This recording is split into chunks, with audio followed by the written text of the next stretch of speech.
కామారెడ్డి జిల్లా కేంద్రంలోని టీఎన్జీఓస్ కార్యాలయంలోని రాష్ట్ర టీఎన్జీఓస్ అధ్యక్షులు మారం జగదీశ్వర్ మీడియా సమావేశం నిర్వహించారు.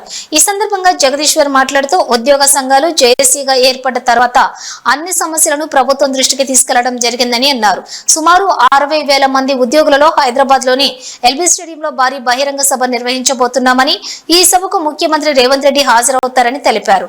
315 జీవోల సవరణలు చేయాలని, సిపిఎస్ విధానం రద్దు చేసి ఉద్యోగుల సమస్యలు పరిష్కారానికి ప్రభుత్వం కృషి చేయాలని ప్రభుత్వాన్ని కోరినట్టు తెలిపారు. ఉద్యోగుల పెండింగ్ ఉన్న బిల్లులను 5 డిఏలు ఇవ్వాలని ప్రభుత్వం దృష్టికి తీసుకెళ్లడం జరిగిందని తెలిపారు. ఈ కార్యక్రమంలో రాష్ట్ర కార్యదర్శి, జిల్లా అధ్యక్షులు నరాల వెంకటరెడ్డి, కార్యదర్శి నాగరాజు, సంఘ సభ్యులు పాల్గొన్నారు.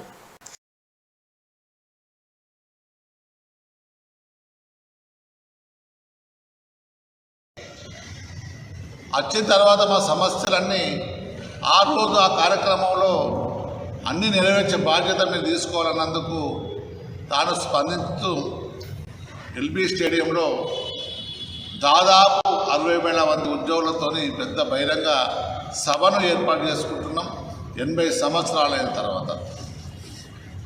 మరి ఇక్కడ కామారెడ్డి జిల్లాలో టీఎన్జీఓలు, మరి అంగన్వాడీ నుంచి ఆశా కాంచెలి ఎవరైతే ప్రభుత్వ పారితోషికం తీసుకుంటున్నారో వాళ్ళందరినీ ఇన్వైట్ చేయడానికి రావడం జరిగింది.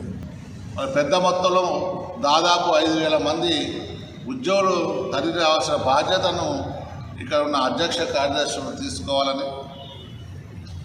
మరి టీఎన్జీఓ సంఘం అంటే మీకు తెలుసు, ఆ రోజు తెలంగాణ ఉద్యమంలో కీలక పాత్ర వహించింది. తెలంగాణ రావడానికి ముఖ్య భూమిక పోషించిన సంఘం టీఎన్జీఓ సంఘం. ఇప్పుడే కాదు, గతంలో కూడా నాన్ ముల్కీ గోబ్యాక్ అని అప్పుడు నిజాం సర్కార్లో నిజాంను ఎదిరించిన ఏకైక సంఘం టీఎన్జీఓ సంఘం.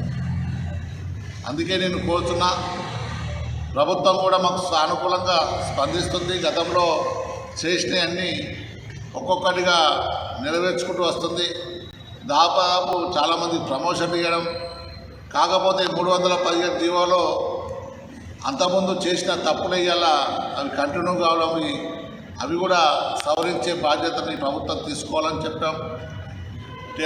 డిఏలు అయితేనేమి, అలాగే సిపిఎస్ విధానాన్ని రద్దు చేసే బాధ్యతను ఈ ప్రభుత్వం తీసుకోవాలి. దాన్ని కూడా ఒక కమిటీ వేసింది.